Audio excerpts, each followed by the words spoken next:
Kalokohan lang daw po ang ginagawa nating mga reception o initiation sa ating mga attires. Bro, sa tingin ko ay isa kang loose breed na guardians. Ano po?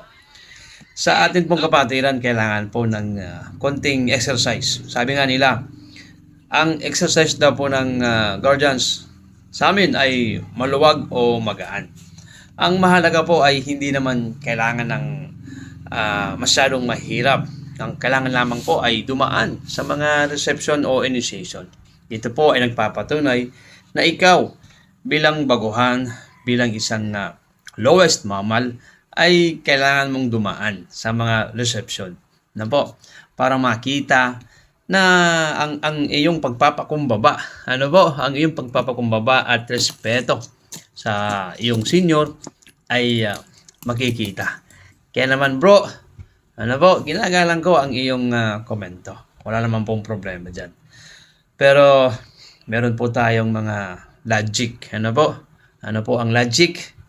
Siyempre, no pain, no gain. Pag pinagpaguran mo, ay yung mas mamahalin mo, di ba? At dahil sa mga reception na yan, tayo po ay nagpapakumbaba. Dahil sa mga initiation na yan, tinatanggap natin na tayo ay baguhan at kailangan natin pagdaanan ang mga baitang para po tayo tumaas. Lahat naman po ay nagsisimula sa baba bago tumaas.